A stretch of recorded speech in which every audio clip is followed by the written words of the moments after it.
Welcome to the Market Mystics podcast. I'm Joshua. I'm Kim. Let's dive in. Hey, everybody, welcome back to a super special Monday episode. We have another awesome guest, and I kind of can't wait to dive into this one. Josh, you want to tell us a little more about it? Yeah, today we have the honor of having a conversation with Casey Witters. Casey is the president and CEO of Optimize Financial and the lead pastor of New Creation Fellowship Church in Orange County, California. Welcome, Casey, to the show. Thank you, guys. It's so good to be here and just appreciate you guys reaching out and us having this time together. Yeah, we're really excited for it. We came into knowing Casey through last week's episode with Amy. And so it's really cool to just see these organic connections being made across countries and states. And so it's really cool to get to connect and get to know you a little bit more. Casey, I like to start out with one particular question. So if you've listened to our interviews before, you might already know it, but if not, if somebody was talking about you behind your back, how would you want them to describe you? Yeah, that's a great one. Definitely, I probably know a bit of what it is, and I like it too. I've learned to embrace just how I believe the Lord's created me. I'm very much all in, passionate person. And whatever it is, I go 100% for. And so obviously, once I encountered Jesus, that became 100% for him. And I know that people say I'm passionate, not only for just the things of God, but just for people and also seeing all the abundant life, everything that Jesus promised to come to pass. I think people would say that I have this insatiable appetite just to see all the things that God says is possible come to fruition in our lives and in this world. I love that. I love it. Casey, to kind of dig in a little bit to who you are, I wonder if you can give us kind of a brief background of who you are, where you came from, but also what are you involved with now? So Optimize Financial, what is that? How are you led to it? Even New Creation Fellowship Church, how did that come about while still running a financial company? Kind of what's the vibe there, and where do you see it all going? I know this is a really big question, but I would love to hear from you on that. Yeah, great question. I'll do my best to just sum it up because I know obviously we have limited time. I did want to say too, just real quick on Amy, obviously introducing us, and I'm sure your viewers got a sense for who she was a bit on the podcast, but what an example of a laid down life for the Lord and just what the impact of one life can have. I mean, she's impacted so many lives. And my life, and just to see the way that she lives her life just in complete surrender to the Lord. So it's just been a real pleasure to be her friend. And yes, a lot of different things that have come about have actually been a product of my friendship with her. Wow. And also a few other people that have really helped, stir me and spur me in the direction that I needed. I would say, so background, I grew up in Los Angeles, California, in El Segundo, and my parents, I would say, now understanding things, they definitely overcame a lot in their lives to do the best that they could to give us some semblance of a normal, whatever a normal childhood is. My mom, my dad did leave when I was 10. He moved about 20, 25 minutes away, but we rarely ever saw him. And so my mom pretty much raised us from that time on. I think it was about 10 or 11. And she definitely suffered with, severe depression, among, other things. And she definitely did the best that she could. I see now, as a kid, you really don't understand things, but it's for her she put us in a Christian school when I was in 6th grade. And she took us out of the public school, put us in this really small, quaint Christian school in Culver City, California. And I went from, I would say it was predominantly white community in El Segundo to in Culver City. I was surrounded by African American and Hispanic kids, and we were the minority. And it was the best, probably the best years as a kid. I went from 6th grade to 10th grade, and I learned so much just being. And not only that, but the pastor and the principal of the school, they were just loved the word of God. And all of our curriculum was word based. We memorized, significant passages of the scripture every month. And so that when I started going to school there, I was kind of, Mrs. Clemens was the principal, and she would always start the day by singing these little, fun, cute, like Christian songs. And remember, this is like K through 12. So there's K through 12 in this. All the high school kids are like rolling their eyes and all this stuff. And she's just so full of joy and always singing the word to us. And I remember I had this little chip on my shoulder for a while. I'm just sitting there like, this is so dumb. And we would go to chapel, and Pastor Eddie, he was a very passionate preacher, and he would preach. And I remember there was just this one moment that I was sitting there. I can't remember how long it was after I started going to school there. And they would teach on biblical character traits, one every day that they would bring up and go through verses on it. And I remember sitting there one day and I was like, you know what? I think I should start listening to this. Like, I think I should actually start to like incorporate these character traits. And I was 6th grade at the time. And so that started, I believe, I loved the Lord as a kid, and I had a purity about me. My heart was just very soft, and I wanted, I went on mission trips as a kid, and I did the worship for the school. I started learning how to play guitar and playing worship songs. And so I see how much I love the Lord and the things of God. There was also there was a bit of works and earning there, because with my dad, my dynamic with my dad was always, I rarely talked to him, but when I did talk to him, I'd tell him all the great things I had done. And then he would tell me, oh, you're such an amazing daughter. You're the best daughter, all these things. So I was like conditioned with this, just like, oh, if I do good things and I strive and earn, my dad loves me and he tells me that he loves me. Right. And so I could see that kind of playing out also in my dynamic with the Lord. But all that word got in me, right? It was like I would win the memorization every year. It's like every month, it's like I memorized the most scripture and, all this. And so it was all in me, even if it was from that striving standpoint. And then my mom moved to Hawaii right before my senior year of high school. And I ended up at that point is really where I started to kind of question things about God and what I believed. And she also, in her own way, was breaking out of just religion and moving into like relationship with God, because she had grown up in a very strict like Baptist, background and Bible thumping, all that stuff. And so, I see what was happening for her and her dynamic with the Lord at that point. But she moved to Hawaii. And so that's where I really started just question things and walk away. And actually, when I went off to the Air Force Academy after I graduated, I became somewhat antagonistic towards Christianity, and I see now a lot of pain and hurt from, my dad leaving, my mom at that point leaving. But I started studying other religions, and I was like, oh, they're all the same. I was like,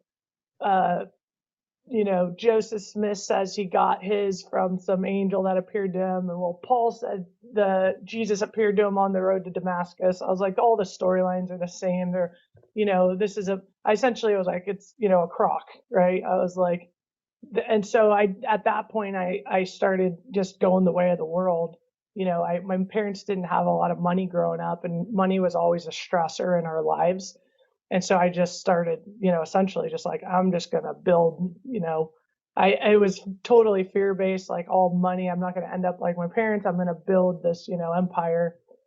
And I found during that time frame, and God uses everything is so awesome. I have such a heart for the skeptic now, because that was me. I went down the evolution path, everything. Like I learned all these things, right? And so I would get into debates with Christians and just like crush them, because they had no concept of their history of their religion, many of them. And I'm sure some also just chose not to debate, but the ones that did, it was really fun, because for me at the time, because I would get them all riled up, and I'm like, oh yeah, this is great. Christianity's working real well for you. And so it's just really fun, because it's like I have such a heart for the skeptic now. And I went down that path, so I know the thought process. And so I also understand now, if you want to disprove God, or you want to not believe in God, you can find anything and everything that you want to, essentially agree with your opinion, right? But if you truly have a heart for truth, like a Lee Strobel did, he went down the path of, he said, hey, I'm going to go where the evidence takes me. The humility of that. I didn't have that humility at that point. I was hurt, and I wanted to just prove the opposite. So anyways, I'm sure we're going there for a reason. I'm going there for a reason, but long story short, went the way of just building my company, and really I could see God's hand on it this whole time, because the way that it took off immediately, it just exploded. When I left the Air Force, I decided to start the company. I'd always been, as a kid, my mom said I used to walk around.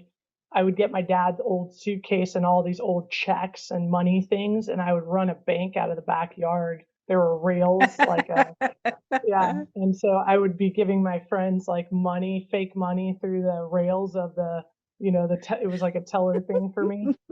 And I'd stamp like their checks and, whatever. So inherently, like, it was definitely, I believe, nature and nurture, because I believe God created me for this, because there's just things that I understand just naturally that no one's ever trained me in. My parents never trained me in any of these things, right? And then the other side of it is experiencing so much financial turmoil. We lost our house to bankruptcy as a kid, all these different things. I think it also spurred me to, like, I never want to see people go through this. I want to help people build wealth and do it well.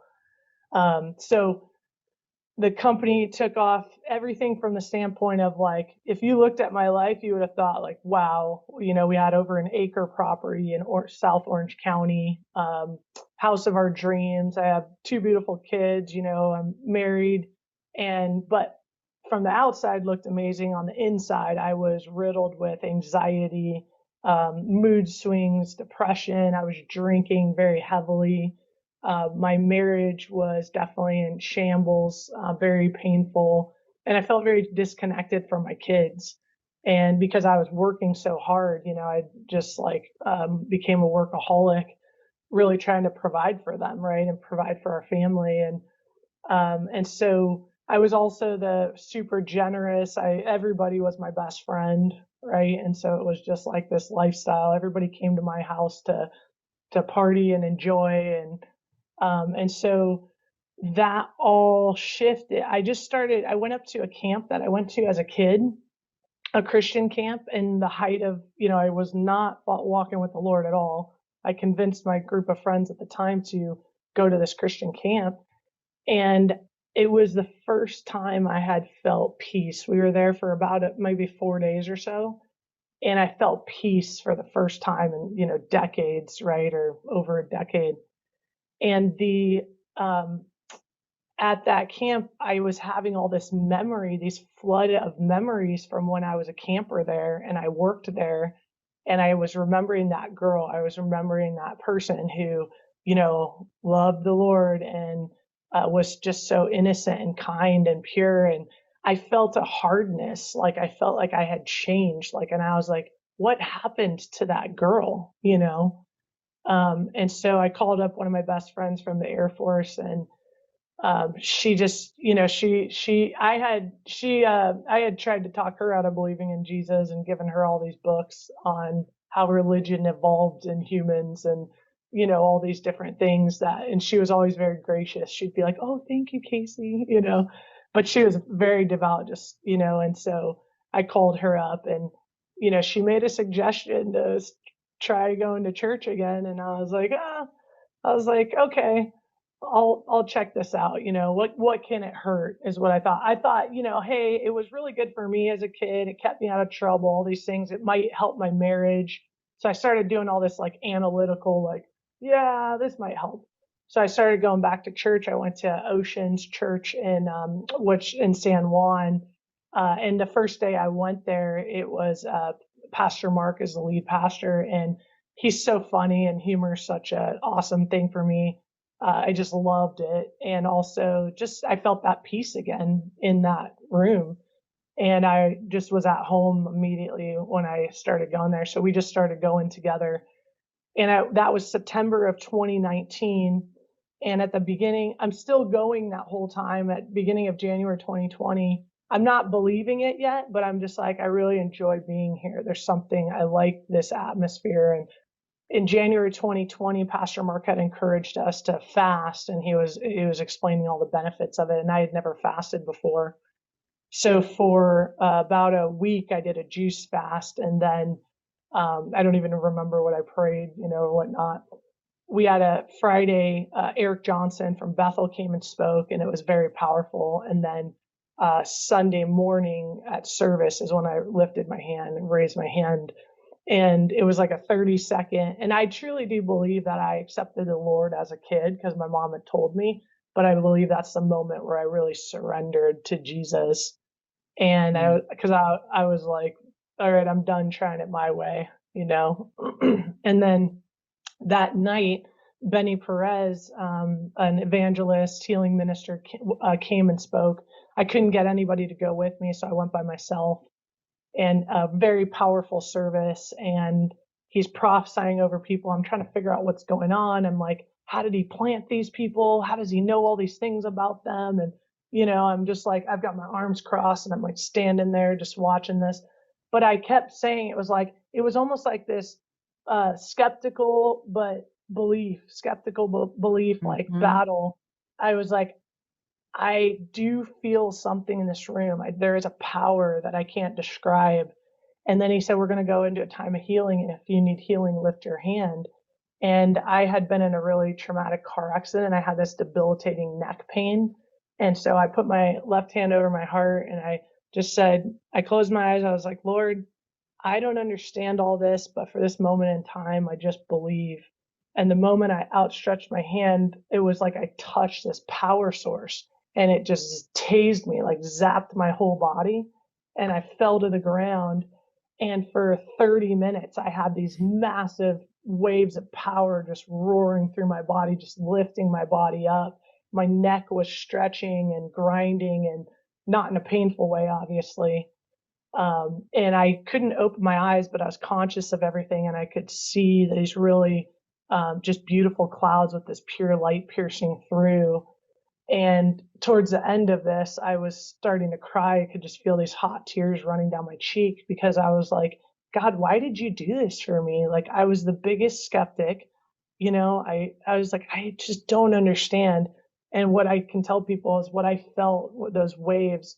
It was the most powerful love. Like, if you think about the person you love the most in your life, multiply that times 1 billion, and it doesn't even touch what I felt. It was the most pure, unjudgmental, all-encompassing love. That's the only way to define it. And that moment altered everything. I got home and I stared at my garage door for about 2.5 hours. And right after I got up from the ground, I walked around to people and made sure they knew that God and Jesus were real. I was like, I just want you to know this is all real. Jesus is real. God is real. And then I went home and sat in my driveway and just stared at my garage door. And and so I was just like, at that point, I was like, wait a minute, this is all real. And I was like, he's real and he's this good. And I was like, was done at that point. I'm like, I'm all in. I'll wrap up because I'm sure we got to get to the next part, but that did launch what I always say is the most challenging, but the most amazing 3 years of my life. I ended up going through a really painful divorce, and we sold the house. So much in my life shifted from that point, but I can just tell you, there were moments during those 3 years where I had these moments of wishing I could be in the hot tub again, drinking 5 margaritas, but I could never go back because of what I had encountered. It was like I couldn't, even in all the pain I was going through, I could never go back. I was like, this is God is real, and I know it may be painful, but He's working on my behalf. And He broke. I was, definitely borderline alcoholic, if not full. Totally broke off alcohol in an instant. I literally stopped drinking and haven't touched it since 2020. It was just incredible. I mean, how does that happen? Only God. Depression, anxiety, everything completely healed and broken off. It is just, anger, all these different things. It's like the workaholicness, like it's like the Lord has just done a complete overhaul. The ability to walk through that painful process, but do it His way. My ex and I are now able to just we're starting to have a great relationship and be able to co-parent really amazingly together. I'm now remarried to a man that God brought into my life, which is just a whole nother piece of the story. But it's like I can't even stop telling people, because I'm like, God is so good. He is who He says He is, and you will see, if you believe Him and you trust Him and you don't give up just one step in front of the other. He is faithful, and He will turn around everything for good. And so my life is truly like a screaming like skyscraper of His goodness. That's really good. I'm curious, like, how that journey, because you talked about having the business before that journey. So how has that journey impacted the way you do business now? Wow, big time. Yeah, I was actually on the verge right before this in 2019. Part of the reason I started working the camp I told you about, the man who started the camp, him and his wife, I stayed close to through all the years. Even they're Christians, but even in my antagonistic phase, they still loved me that whole time. And, they, he sold the camp to start life coaching.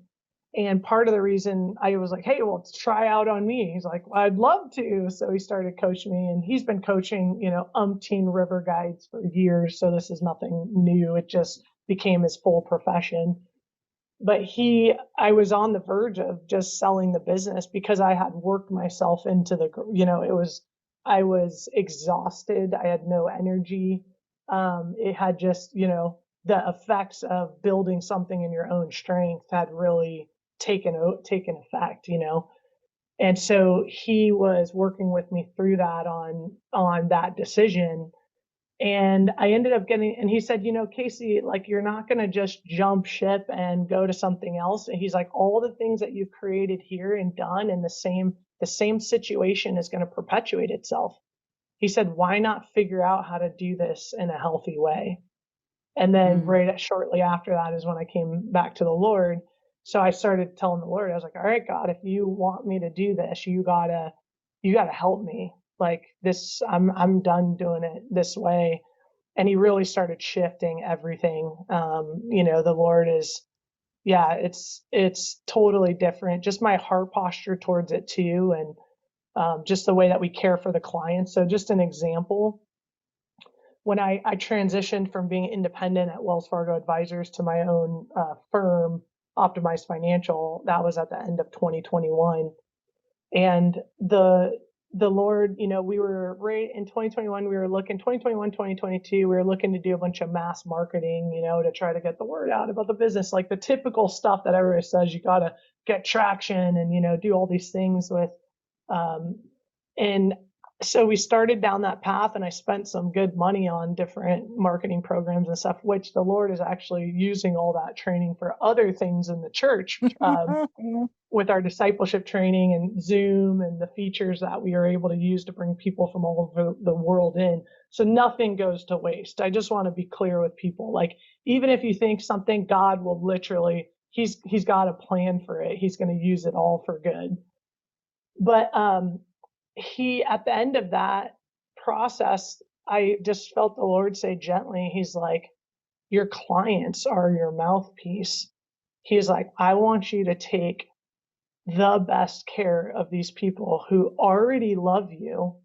They already believe in your process. And he's like, and so I was in this super low moment too. This is right before I came into the message about our identity and authority and the power of our words. And I was like, in this moment of just fear and devastation. And I'll explain a little bit more of that.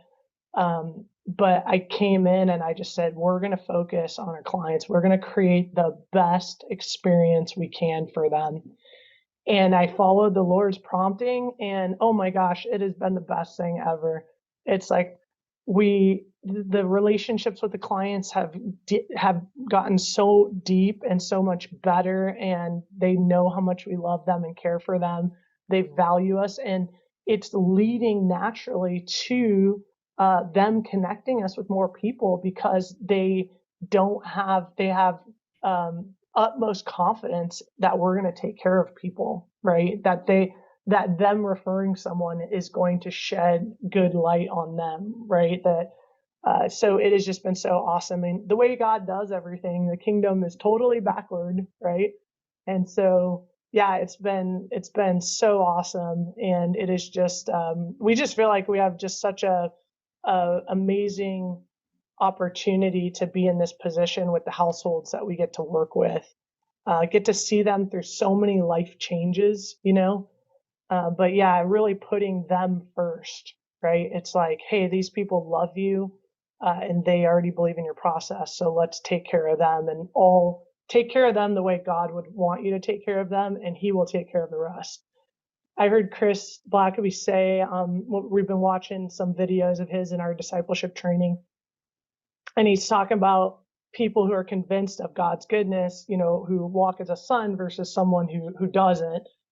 The someone who doesn't, they're trying to sell printers, and they have a list of contacts. And the one guy is saying, I got to get through all these contacts to try to make a sale, right? And the other one, who believes God and knows that God's taking care of him, says, I can't wait to see which one of these contacts is the one that God has set up. I'm so excited to see what God's got in store. And that's really what it's become for me. I have full trust in him to grow the business and do it in his timing. And it is just, it's happening. Literally, I have barely done an ounce of marketing. I mean, I might post a video or something once in a while, but the Lord, we've grown the business more in the past 2 years than the first, 13 years or whatever. So. That's amazing. I think it almost is a testament of how you treat your customers or your clients, right? Because I would imagine they might be a big part of that growth as well. Word of mouth goes a long way, right? Yeah. And, one thing I've learned too, and I think, I'm just kind of letting the Lord lead stuff like this, but we have times where we realize it's not a fit, or the client, we're always letting them, we're saying, hey, we want to make sure we're the right fit. And we have these little inflection points with clients where we assess that. And that actually happened recently because of some changes that we were making. And we'll have clients determine, after thinking, diligently through it, that maybe it isn't the best fit. And we love them through that process. We help them in the transition. because at the end of the day, we really do want the best for the client. And sometimes, and I don't know who this is for out there, but yeah, sometimes like you may not be the right fit for a person. Like, are you okay with that? And I've gotten to know that even just through the church and stuff, like the way that God has wired me and the way that I'm to teach and to train the body may not be the right fit for everyone or at the stage that that person's at. And so I've just gotten really comfortable with giving clients freedom. I don't have any of this scarcity lack where like a client, leaves or whatever it is. But it's been interesting. We just rarely have that happen. But when we do, we celebrate with them and we treat them with honor and love, and, they transition. And so I just believe that people need to not hold on to clients, employees, people, whatever it is, with claws, and really with freedom, and really trust the Lord is going to bring the right people and bring the clients that are supposed. And sometimes you can look at these things as a blessing too. It's like the Lord knows the long term, and he knows, he's trying to set you up for success across the board, and he also cares for them, right? Yeah, for sure. It's interesting you're talking about this. I was having a meeting with a friend in the UK last week and praying with her through some stuff in her business. And it was interesting because the imagery that the Lord gave me was like letting go of the white knuckle, essentially. Right. And it's so hard to do, especially, I mean, honestly, I think being in the business sector and being successful, it's a natural thing to get to the point where you're white knuckling things, right? Like I need to have control over this because it needs to go the way that it needs to go. Yeah. But always he brings us back to this, like, you've got to let me be in control, right? Like you've kind of got to loosen the grip and let me do this. And I don't think it's the easiest thing to do. I know I still fight with it, which is probably terrible to say, but it's just true. Like I want to be in his flow and I want to go where he's leading. But sometimes I hold so tight to even something he's told me a long time ago that I'm not willing to let go and actually go with the flow that he has when other circumstances may have changed or something. And what a valuable lesson to learn and have and be able to offer others, like truly, especially clientele, especially people who go to your church. That's one of the hardest things, I think, in the traditional church is sometimes people want to hold on to you so tight and not let you move on when it's time to move on.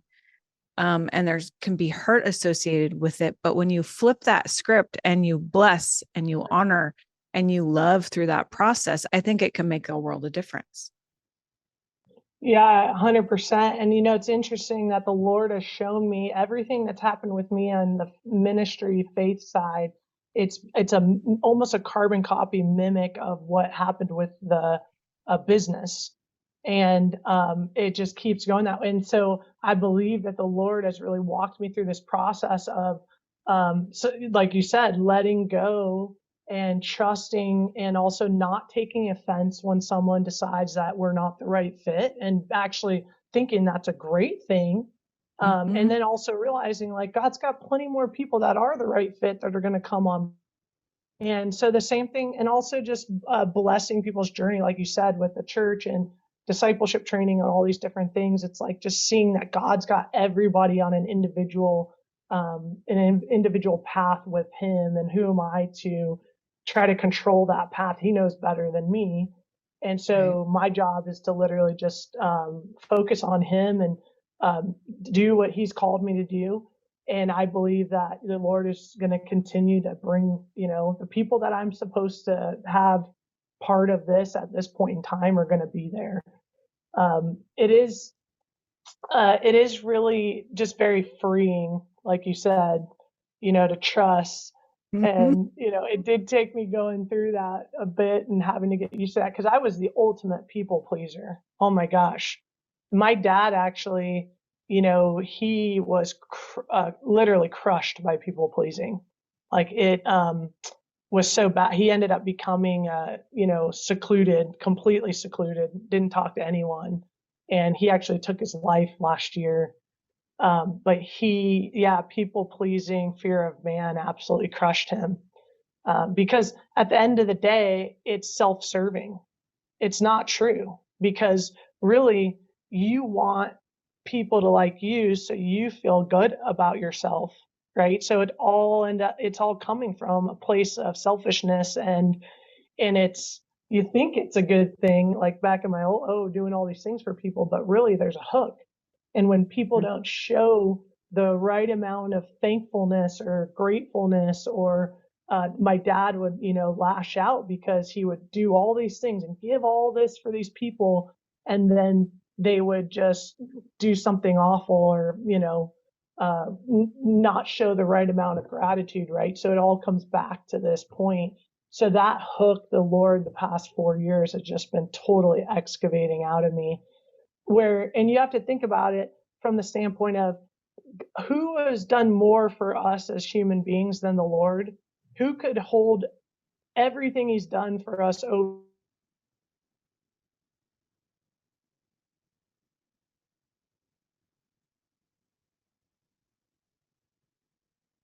Here, take more. Here, let me give you more, right? Let me love you more through this. And so it's just been a really amazing path, because it was such a weight that I know was going to take me down the same path as my dad. But yeah, crushing, people pleasing. And that's really where we're going right now in this next phase. Where the church has been and where we've been locked up has been because of fear of man, people pleasing, and also, religion, right? And how can God get his truth, the full truth to the body, if you're worried about what people think about you, or you're tethered to, the applause of men, right? Yeah. So I'm curious, just on your thoughts on this. You sent us a video before the interview about a fund that you have through your company. And I was struck by a piece of it because you were really hopeful. It was like you were trying to instill hope for people's futures through what you are doing. And I'm curious if you would just touch on a little bit of your heart behind that, and why, what it was that stirred you to create that. Yeah, that has been quite the journey, just with the business. And then also, again, on the faith side, it's all mimic. But, at the beginning of starting the business, I studied, wealthy people. And I was really trying to figure out, I'm looking at the landscape and obviously, you heard in the video, I love stock ownership and owning companies for the long haul. And I believe there's no other investment like it, that you can get that type of return, have immediate liquidity, have complete, such amazing diversification. And you get to tap into what I believe is God-given human ingenuity. You have armies of people at companies growing your wealth for you, right? The hard part is people don't have the patience and the diligence. But if you look at the landscape of the wealthiest people, they own stocks, and they own them for their lifetimes, and there's other means for quick pops and things like that. But it's just to me, obviously, it's I looked at this, I'm like, okay, the American public has access to this, and I see the long-term results of it. So I'm like, what is the problem here? I was like, why is there such an issue with people growing wealth and having the income that they need? And I was talking to people who I knew were successful at the time, and the way that they built wealth was just what I call it hodgepodge wealth building. It's like, oh, why'd you do this? They're like, oh, I just thought I should. Oh, I did that. Oh, I did this and I did that. Oh, somebody said this and blah, blah. And I was just like, there's no rhyme or reason. And I was just like, this does not make sense to me. Cause I wanted to figure out the process to do it. Cause I wasn't, like we said, driven by, I'm not going to end up like what happened to my parents. I'm going to change this. Right. And so, I started looking at it and I actually boiled it down to, I was like, man, it is really investor behavior, which I ultimately realized was a product of their mindsets. And so you cannot, I'm sorry, but statistically, the pessimistic worldview is not backed by statistics. The only landscape that is backed by statistics is an optimistic lens, period. Just go look at it. How many people we've pulled out of poverty in the past 30 years into the middle class? How many more people have access to water and electricity in the past 30 years? The type of computing power we have now. I mean, it's just, but of course, all you hear in the media is it's all negative, right? Because negative media sells, so you don't hear any of that. So the mindsets of people are negative, right? And so I realized right away, like, I've got to hit on this because number one, what does it matter if you build a bunch of wealth, but you've got this super scared, pessimistic mindset? Like that sucks.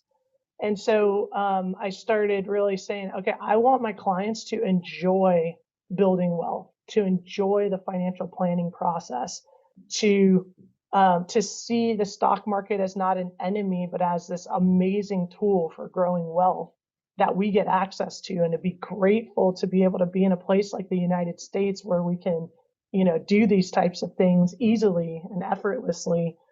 And so that's something if I was going to say what I'm most proud of with the business is the health of our clients' mindsets, right? Like they are, to be able to see someone come in who's totally worried about running out of money, freaked out about the stock market, to now they're like giving money because they have plenty and they've built wealth, and then they have these mindsets now of they're not afraid of the stock market and they've got joy in the process. Like that's really what gets me pumped.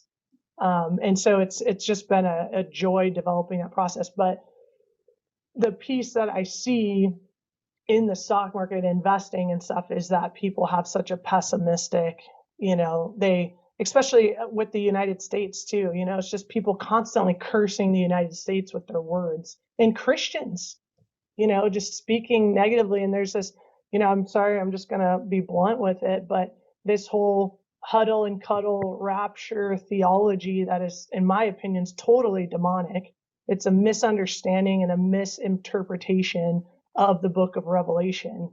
And it's a total victimville mindset.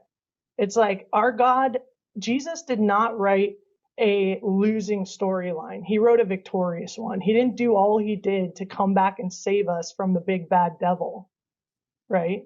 And so if there's some like righteous, obviously, indignation here, you can tell it's like not only in faith, but in investing, it's like we're going to do the opposite. We're going to be hope-filled, faith-filled. The United States is still the center of innovation, profitability, the nexus of all those things.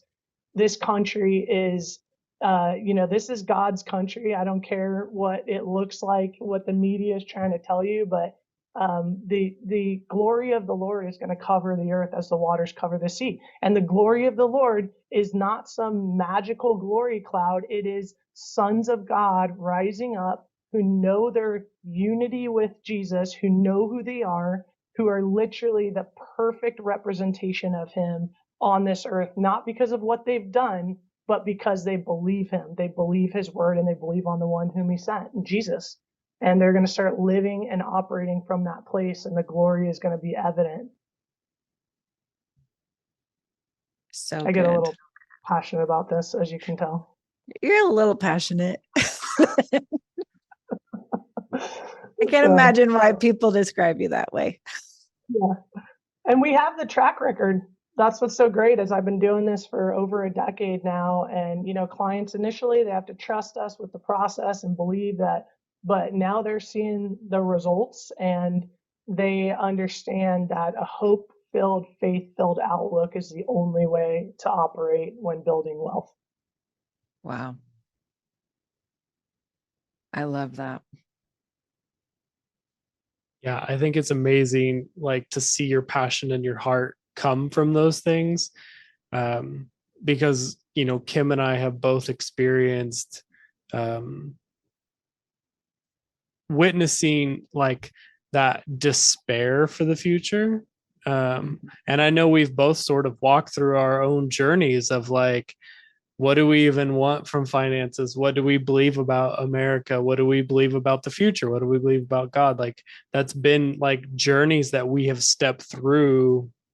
But it seems like both of us now are kind of in the spot where we have this mindset that is like actually hopeful. Like, we actually can build and grow and do things because all of a sudden we see a reason for it. And it really just is like, I know we talk about this a lot, but like what you're looking for, you can find. So if you want to find the despair and the destruction and the hopelessness, like, you can find reasons to support that. But if you want to find a reason to hope for the future, to believe for, wealth and these things, like, you can find reasons to believe in those. And so it's not ignoring that the other doesn't exist, but it's what are you going to focus on? And what are you going to speak over yourself? What are you going to speak over your leaders? And what are you going to speak over um, your nation or the world? Like, there really is, we have such power to influence our surroundings and our environment. And like, honestly, like, we did an episode about this a couple weeks ago, but it really wasn't until I became like, I mean, we can call it mystical Christianity, but until I stepped into that, like, it was harder for me to have hope for the future.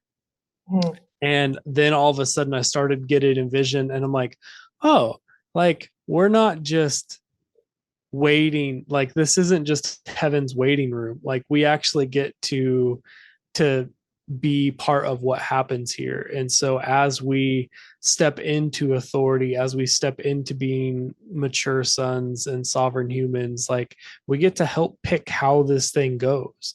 And so, like, even if what you're seeing doesn't look appealing to you, all it means is that more sons need to step up and to start governing those areas. And all of a sudden it's a totally different landscape, and you don't have to be as concerned about it. And that to me gave me so much hope when I started to view the world through that lens. So it's really cool to hear your heart for this fund and for the people who your clients are, and even just for like the country and the world. And I think it's amazing. Yeah, and it's it's this, I feel like there's a tug and a pull right now with this is where we're going. This is God's heart, is the reason Jesus left Earth. I mean, if he was here right now, I can't remember who said it, but we would have made an idol of his body. Like, we would have just, Jesus, you tell us what to do. The reason he left is because he wants us to grow up and to mature. And what a God that he would include us so heavily in his plan, right?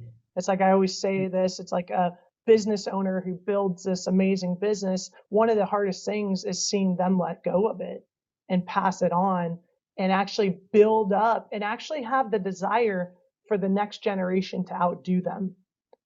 Like, the humility of people that are successful to say, no, I actually want the person who takes over after me to do better than me, right? Even with our kids, like, we want them to have deeper revelation and do better than, be able to go further than we did. And like, that's what God did.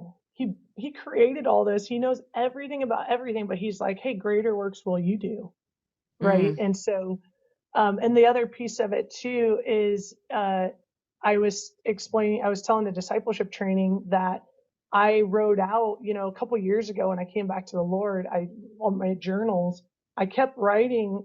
I realized that something we did was going to actually instigate Jesus coming back, right? So I was like, oh, so we're responsible. When we get our job done, this is what I started figuring out. Then that's when Jesus is going to come back. And, the translation is actually the Greek of what talking about him meeting us in the sky is the equivalent is if you go to the airport and you welcome someone to bring them to your town to show them. We're going to be welcoming him to say, look, Lord, it's ready. Look, we've done it, right? And so I started realizing that, and I started writing out, I am going to be here when he comes back. And I started saying, I'm going to, generations that my business will be here and it will be flourishing and it will be healthy when Jesus comes back. So I started writing these things out, and I didn't realize at the time what we were going to start walking in, right, with everything that we're learning now. I believe that's going to be a long time that I'm going to be here on this earth. So your mindset totally shifts, right? If my business is going to be here when Jesus comes back, the way I'm building it and the things that I'm doing now are totally different than, if I believe I only have, 80 years, right? And so It's like my mindset's totally shifted. The other piece is sons of God aren't in a hurry. If we truly believe all the things that we're beginning to walk in, and we believe in the life that is available to us in the abundant life, then it's like, hey, we've got a lot of time to do these things, and we're going to do it God's way, and we're not going to stress, and we're going to do it from a place of rest, and we're going to let the Lord, because what God can do in an instant is so much better than we can do with 70 years of striving, right? In 1 second, God can shift everything. And so that's the mindset I've had, is like everything I do, so that long-term lens. Hang on.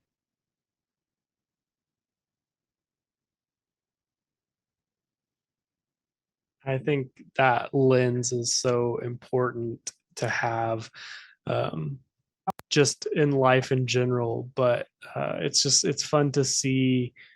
Yeah, it's fun to see your heart and your passion for this, um, and you're stepping into it. Like if it's in your business, you're creating opportunity for hope within the people who you're working with, and within the church you're creating opportunity for people to be discipled and to mature. And like I think regularly about like the Great Commission that says go into all the world and make disciples of the cosmos. Like it's not just so much how that has stopped at like a get out of hell free card, and it hasn't really offered the discipleship. But really the opportunity the commission was actually to help people step into maturity. And so it's fun to see, like it's fun to just connect with people who are doing that. And so your church is doing conferences and is doing bringing in speakers and just doing educational stuff outside of the normal gathering. And I think it's so important to see that, because you are helping people step into maturity and to have hope for the future, in all areas of your life. And so I just like want to honor you and thank you for sharing your heart and sharing with us what you're doing, because it's very powerful. Thank you, Josh. Appreciate that. Yeah, and I don't know what you guys wanted to go into next, but just kind of speaking on the journey of new creation, if you guys wanted me to go into that a little bit. Yeah. Yeah, when I came back to the Lord, I really loved the Lord and I was all in. I didn't know the word or place the emphasis on it that was needed at the time, but I also did not know my identity and authority, right? So those first, from, the beginning of 2020 to the beginning of 2023, I was really getting pummeled by my situation, my emotions, whatever the enemy, whatever was just kind of taking advantage, because I was in such a vulnerable place going through the divorce. And thankfully, you know, I was going through the word, and I was seeing what Jesus is saying my responses should be in the face of being hurt and being misunderstood and being, you know, lied about, all these things. So I was responding in his way. But I was reading through Acts and everything, and I was saying, why are we not seeing? I want to see this. And so I just kept thinking it was about something I needed to do more, like some revelation at some conference. So I was literally traveling the nation, going to conference to conference, and also you know, I fasted. So at the beginning of January 2020, or excuse me, at the beginning of 2023 in February, I was on the 24th day of a water only fast, literally water only. And I was like, okay, after I finish this 40-day fast, that's when the I'm going to have the healing anointing. I'm going to be able to lay hands and, you know, all this stuff that I've been wanting. And also just thinking like, there's just some nexus of whatever I've got to get to. And this is the last thing. So I was on day 24, and this healing ministry came to town that Amy was a part of, actually. And and their group, amazing group of people, they came from Iowa to my friend Kim Hart's house and did a healing service there.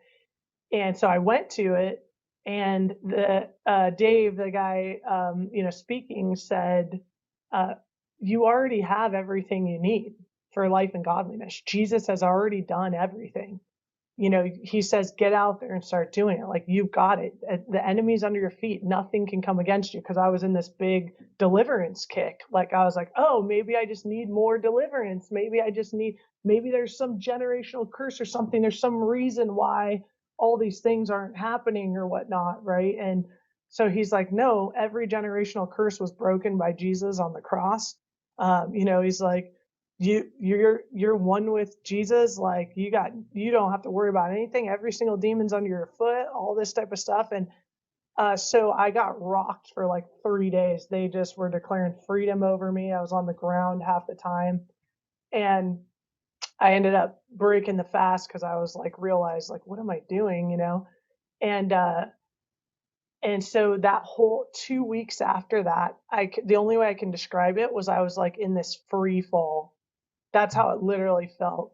And it was the realization that Jesus had actually done everything hit me hard, like to the core. And I was like, wait, he's done everything. I don't need to do I just need to believe him and to walk in this. He did it all. So it was like that cutting off of all the, that striving and, you know, believing all these other things that are not the true gospel, right? They're just our way of trying to, again, reach and earn things that Jesus has already provided for us. And I went through that whole year of 2023, and I was like, you know, right after I realized, I was like, Christians need to know this stuff because they are getting pummeled by sickness, disease, believing they're being just like attacked by demons left and right. Like, they're living these really mediocre Christian lives, believing all this nonsense. But the truth of the word is that we have authority over all of it. Jesus gave us this. And so then Kim Hart and I, we decided, we're like, we got to do something. So we started the discipleship training. We called it New Creation Discipleship Training. And people started showing up, and we just started teaching. We went through Curry Blake's, you know, JGLM, Newman, and also DHT. And that was just really powerful, you know, and also at that time that we were what we needed at the time. The Lord really put everything together, but it turned into just a true organization. We would go out on Fridays and minister to people and pray for them and lay hands on them. We saw healing. And so then we started realizing our issue in the discipleship training was people would get this truth, but then they'd go back to their churches and they'd get double-minded. They'd come back and be like, oh, but, you know, there'd just be like, literally, it's like they'd go back and there was just this constant like double-mindedness. And I was like, man, it's not enough one day a week. People need to be sitting under the truth, and they need to hear more of the truth. And, oh, by the way, we need a place where we can actually speak about all these things that the Lord is showing us and teaching us.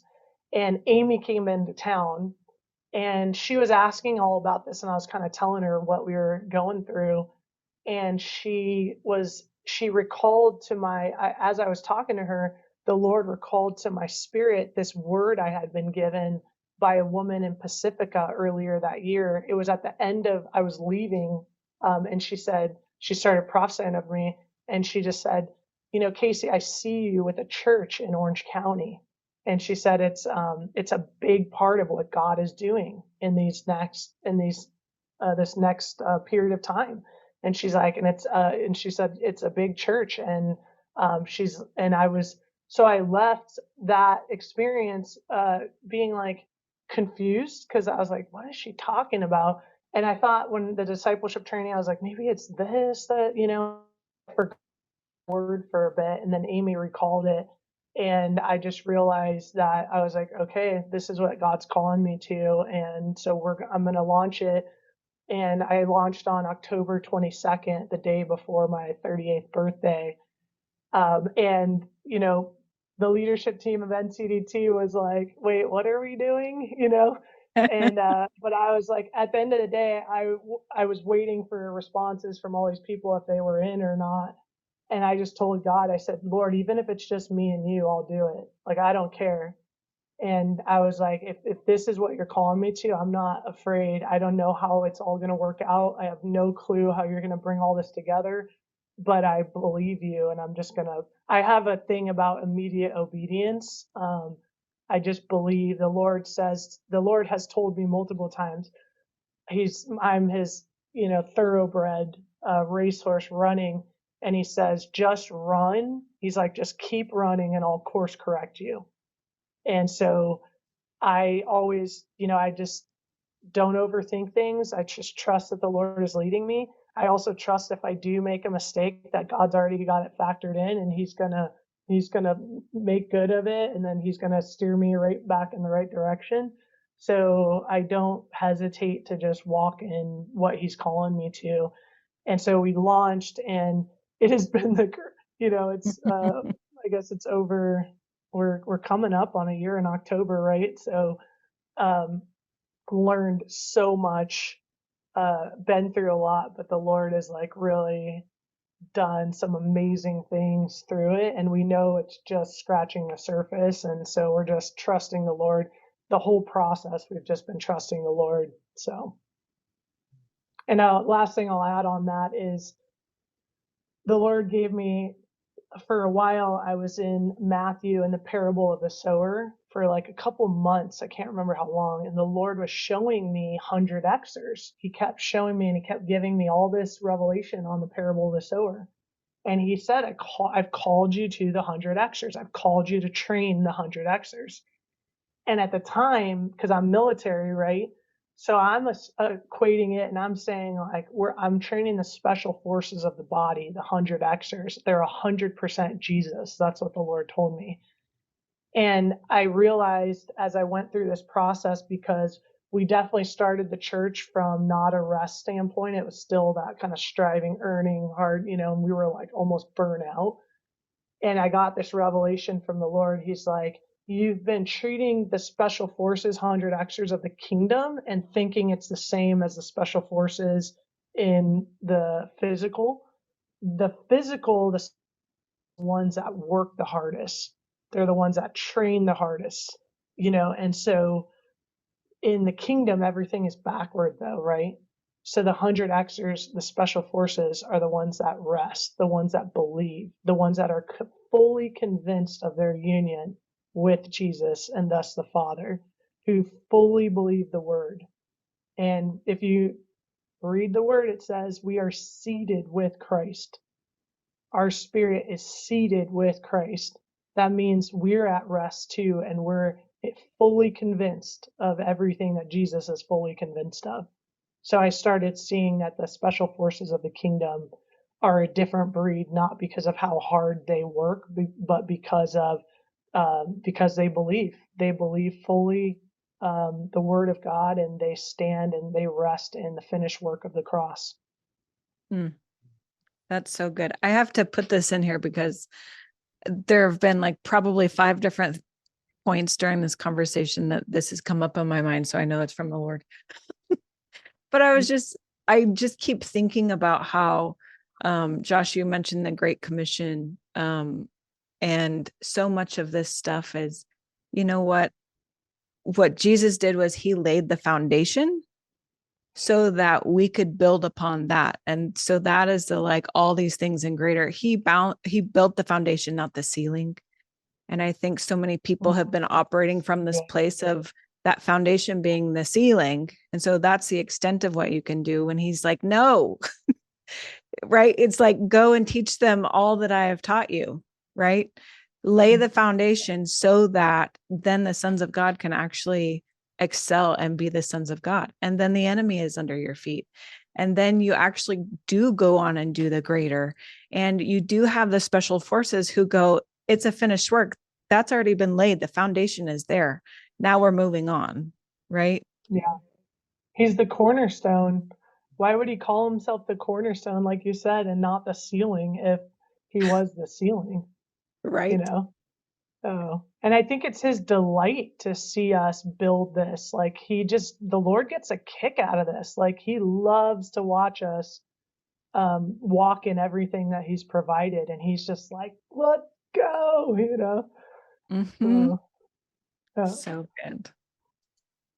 So good. Well, Casey, this has been such a pleasure, such an honor to have you on the show. And we just really appreciate you. And I respect all of the work you're doing, all the foundations you're laying, all of the obedience you are just going 100% for. Like it's a huge deal. And I think this is beyond your life, which I know it impacts in a big way. And I think it's beyond your church and your business, which I also know it impacts in a big way. I think this is such a kingdom thing. And I just appreciate you for being who you are and boldly going forward.